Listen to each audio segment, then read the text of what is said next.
जय हिंद। स्वागत है आप सभी का। तो यहाँ पर देखिए बीआरओ ग्रिफ में आपकी हाल ही में बहुत सारे पोस्ट के जो एग्ज़ाम हैं वो कंडक्ट किए गए हैं।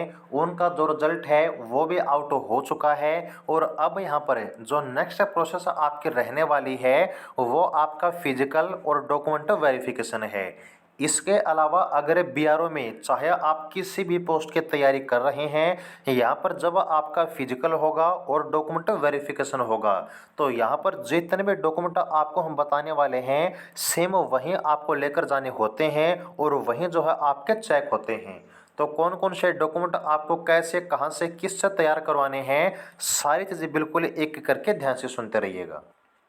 यहाँ पर हाल ही में देखिएगा जो आपकी एडीबीटी नंबर 03/2022 के अंडर आपकी बहुत सारी ऐसी पोस्ट हैं जिनका एग्जाम कंडक्ट किया गया था और उनका रिजल्ट जो है वो भी आउट हो चुका है। जैसे कि ड्राफ्टमैन की पोस्ट है, सुपरवाइजर एडमिनिस्ट्रेशन की, सुपरवाइजर स्टोर की, सुपरवाइजर शेफर की, हिंदी टाइपिस्ट की, इसके अलावा ब्लैक स्मिथ की। तो यहाँ पर इन सभी पोस्ट का अब जो फिजिकल डॉक्यूमेंट वेरिफिकेशन कब कैसे होने वाला है, चलिए वो भी आपको दिखाते हैं। तो देखिए ये जो आपका रिजल्ट है वो है आपका हिंदी टाइपिस्ट की पोस्ट का, जिसका अब जो नेक्स्ट प्रोसेस है वो आपका 23 मार्च 2023 से कंडक्ट किया जाएगा। इसी तरीके से जो यहाँ पर आपका सुपरवाइजर एडमिनिस्ट्रेशन की पोस्ट का रिजल्ट है, इसमें अब जो आपके नेक्स्ट प्रोसेस है आपकी फिजिकल वो भी आपकी 23 मार्च 2023 से कंडक्ट की जाएगी। यहाँ पर देखिएगा जो ब्लैक स्मिथ की पोस्ट है इसका भी अब जो आपका नेक्स्ट प्रोसेस है वो भी 23 मार्च से होगा, जिसमें फिजिकल और आपका जो ट्रेड टेस्ट डीवी के साथ है वो भी शामिल है। उसी तरीके से जो आपकी सुपरवाइजर स्टोर की पोस्ट है इसका भी जो नेक्स्ट प्रोसेस है ऑफिशियल डेट आपकी सेम है 23 मार्च 2023। ओके, यहाँ पर आपकी सिर्फ फिजिकल होगी और आपका डीवी होगा। फिर यहाँ पर देखिएगा जो आपकी सुपरवाइजर शेफर की पोस्ट है इसका भी जो अब आपका प्रोसेस है फिजिकल का वो भी आपका 23 मार्च 2023 से रहेगा। और यहाँ पर जो आपके ड्राफ्टमैन की पोस्ट है जो कि आपके इसी एडीबीटी के अंडर आउट हुई थी, इन सभी का जो प्रोसेस है अब 23 मार्च 2023 से कंडक्ट होने वाला है। तो अब यहाँ पर देखिएगा चाहे आपकी पोस्ट कौन सी भी हो, चाहे आप कभी भी एग्जाम दे रहे हैं, अगर आपका बीआरओ ग्रिफ का डॉक्यूमेंट वेरिफिकेशन आता है या फिर आपकी फिजिकल आती है तो यहाँ पर जो प्रोसेस अब आपको हम बताने वाले हैं वो आप सभी के लिए सेम रहेगी। तो यहाँ पर जो भी डेट आपको दी जाती है उस डेट से पहले दिन आपको सेंटर पर पहुँच जाना है ताकि अगले दिन आप टाइम से रिपोर्ट कर सकें। यहाँ पर देखिएगा जितने भी आपके डॉक्यूमेंट आपने फॉर्म में लगाए थे, जब आपने ऑफलाइन फॉर्म में फिल किया था तो उस टाइम जो डॉक्यूमेंट आपने अटैच किए थे वे सभी आपको ओरिजिनल तो लेकर जाने ही हैं, लेकिन हर एक डॉक्यूमेंट की यहाँ पर जो 6 फोटोकॉपीज हैं वो भी आपको लेकर जानी है। सबसे इम्पोर्टेंट पॉइंट ये है कि जो आपकी फ़ोटोकॉपीज हैं वो आपको अटेस्टेड करवानी है किसी भी गेजेटेड ऑफिसर से। अब यहाँ पर नॉर्मली आप क्या कर सकते हैं, आपके आसपास कोई न कोई स्कूल ज़रूर होगा तो वहाँ से जो आपका गवर्नमेंट स्कूल है उसके प्रिंसिपल से, हेडमास्टर से जितने भी आपके डॉक्यूमेंट हैं, आपके फ़ोटोकॉपीज हैं वो आप अटेस्ट करवा सकते हैं। ओके, अब आपके डॉक्यूमेंट के साथ आपके कुछ एक्स्ट्रा फॉर्म भी होंगे, कुछ एक्स्ट्रा कागज भी होंगे, वो देखिएगा। सबसे पहले है यहाँ पर आपका अटेस्टेशन फॉर्म। अब ये क्या होता है, तो ये आपको मिलेगा कहाँ से, जो बीआरओ ग्रिफ की ऑफिशियल वेबसाइट है वहाँ से अटेस्टेशन फॉर्म आप डाउनलोड कर पाएंगे। इसके बाद यहाँ पर आपको जो अटेस्टेशन फॉर्म है वो फिल करना है और इसकी वीडियो चैनल पर अवेलेबल है, आप जाकर देख भी सकते हैं कि आपको जो फॉर्म है अटेस्टेशन है वो कैसे फिल करना है। और ये भी जो है आपको टेस्ट करवाना है जो आपके लिस्ट दी गई है गेजेटेड ऑफिसर की उसमें से किसी भी एक से। ओके, इसके बाद यहाँ पर देखिएगा जो आपका प्रूफ ऑफ रेजिडेंस यानी कि आपका जो रेजिडेंस प्रूफ है डोमिसाइल वो भी आपको लेकर जाना है। जो आपकी एजुकेशन क्वालिफिकेशन की सर्टिफिकेट जो कि आपके 10th क्लास से स्टार्ट होने के बाद जो भी आपने फॉर्म में लगाई थी एक्स्ट्रा वो सब आपको लेकर जानी है। फिर यहाँ पर अगर आप रिजर्व कैटेगरी से बिलोंग करते हैं जैसे कि ओबीसी, एससी, एसटी या फिर ईडब्ल्यूएस, तो यहाँ पर जो आपका कास्ट सर्टिफिकेट है वो भी आपको लेकर जाना होगा। हमेशा एक बात याद रखिएगा कि जो आपका कास्ट सर्टिफिकेट है वो हमेशा ही आपका सेंट्रल गवर्नमेंट के फॉर्मेट का होगा। जो आपका स्टेट गवर्नमेंट का फॉर्मेट होता है कास्ट सर्टिफिकेट का, वो ब्यूरोग्राफ आपका कभी भी एक्सेप्ट नहीं करेगा। इसके बाद है प्रूफ ऑफ मैरिज। अगर आप मैरिड हैं तो जो आपका मैरिड सर्टिफिकेट है वो आपको दिखाना होगा।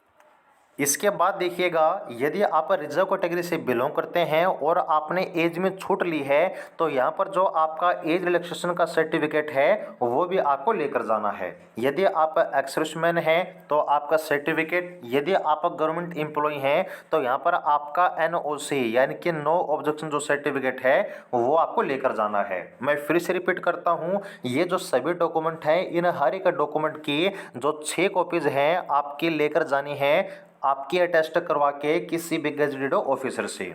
इसके बाद यहाँ पर आपकी फोटोग्राफ आपको लेकर जानी है जो कि टोटल आपके 10 होनी चाहिए। याद रखिएगा, ये जो आपकी फोटोग्राफ है वो आप नई भी लेकर जा सकते हैं या फिर जो आपने फॉर्म में लगाई थी वो आप लेकर जा सकते हैं, वो आपकी मर्जी है।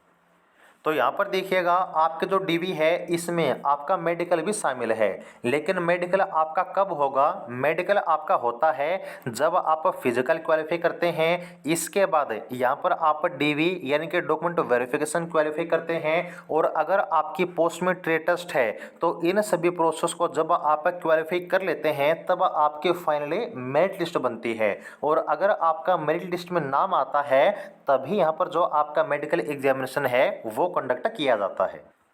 अब यहाँ पर जो मैंने आपको ऊपर डॉक्यूमेंट बताए हैं वो तो आपको लेकर ही जाने हैं, लेकिन इनके साथ में यहाँ पर ये जो आपके एक्स्ट्रा डॉक्यूमेंट हैं वो भी आपको लेकर जाने हैं। जैसे कि सबसे पहले है आपका बैंक का पासबुक। ये जो बैंक का पासबुक है वो अगर SBI का है आपके पास तो सबसे अच्छा है, लेकिन अगर नहीं है और आपके पास टाइम है तो आप ओपन करवा लीजिए अपना अकाउंट SBI में। और अगर ये भी पॉसिबल नहीं होता है तो किसी अदर बैंक के जो पासबुक है वो लेकर आप जा सकते हैं, क्योंकि यहाँ पर ये सिर्फ आपके लिए एक एडवाइस है। जब आपका कंप्लीट यहाँ पर वेरिफिकेशन वगैरह आपकी ज्वाइनिंग हो जाती है उस टाइम भी आप अपना अकाउंट ओपन करवा सकते हैं SBI में। इसके बाद आपकी जो चेकबुक है वो आपको लेकर जानी है। यहाँ पर आपका NEFT मैंडेट फॉर्म वो आपको लेकर जाना है, आपका आधार कार्ड लेकर जाना है, आपका पैन कार्ड लेकर जाना है, और यहाँ पर आपका NPSS सब्सक्रिप्शन रजिस्ट्रेशन फॉर्म जो है वो आप डाउनलोड कर सकते हैं यहाँ पर CRA.NSDL.com ऑफिशियल वेबसाइट से। ये सभी डॉक्यूमेंट भी आपको डीवी के टाइम साथ में लेकर जाने होंगे, और जो भी आपकी पूरी डिटेल्स, आपकी पूरी जानकारी है वो सब आपको इन डॉक्यूमेंट में फिल करनी होगी। ओके, तो यहाँ पर आपके डीवी में कौन कौन से डॉक्यूमेंट लेकर जाने होते हैं वो आपको हमने बता दिए हैं। अब यहाँ पर बात करेंगे कि आपका जो फिजिकल होता है वो कितना होता है। तो फिजिकल बिल्कुल आपका नॉर्मल रहेगा। यहाँ पर फिजिकल में आपके 1 मील यानी कि 1600 मीटर की रेस होती है, जिसके लिए टाइम आपको टोटल मिलता है 10 मिनट का। तो फिजिकल आपकी बिल्कुल नॉर्मल है, वो चलकर आप क्लियर कर देंगे, सिर्फ आपको वहाँ पर प्रेजेंट होना है। इसके बाद देखिएगा, जब आपका मेडिकल होता है, अगर आपका सिलेक्शन हो जाता है फाइनल तो वहाँ पर आपका मेडिकल होगा ज्वाइनिंग से पहले। और यहाँ पर मेडिकल में जो कुछ टेस्ट हैं वो तो ब्यूरोग्राफ आपका खुद कंडक्ट करता है, लेकिन यह आपके 3 ऐसे टेस्ट होते हैं जो आपको पहले से करवा के लेकर जाने होते हैं। जैसे कि आपका CBC यानी कि कंप्लीट ब्लड काउंट टेस्ट है, आपका यूरिन टेस्ट है, और आपका blood grouping and RS typing test है। ये तीनों ही टेस्ट आपको करवा के लेकर जाने होते हैं। ये जो है आप किसी भी गवर्नमेंट हॉस्पिटल से या फिर प्राइवेट हॉस्पिटल या फिर किसी लेबोरेटरी से करवा सकते हैं, क्योंकि सभी आपके गवर्नमेंट से अप्रूव होते हैं, कोई दिक्कत आपको नहीं आएगी।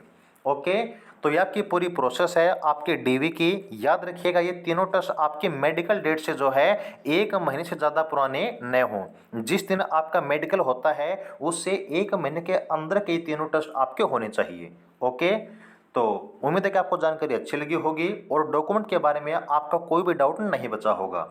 ध्यान रखिएगा, ब्यूरोग्राफ का जो आपका डीवी होता है डॉक्यूमेंट वेरिफिकेशन बहुत ज़्यादा स्ट्रिक्ट होता है। एक छोटी सी मिस्टेक की वजह से भी आप बाहर हो सकते हैं। तो अगर कोई डाउट रह जाता है, अगर कोई डॉक्यूमेंट रह जाता है तो आप अच्छे से पहले देख कर जाइएगा, संभाल कर जाइएगा, उसके बाद ही आपको आगे की तैयारी करनी है। ओके, तो अगर आपको जानकारी अच्छी लगी तो वीडियो को लाइक जरूर कीजिएगा, और आगे हर प्रकार के अपडेट पाने के लिए आपके अपने चैनल सक्सेस एजेंसी को सब्सक्राइब जरूर कर लीजिएगा। ओके, जुड़े रहिएगा। जय हिंद।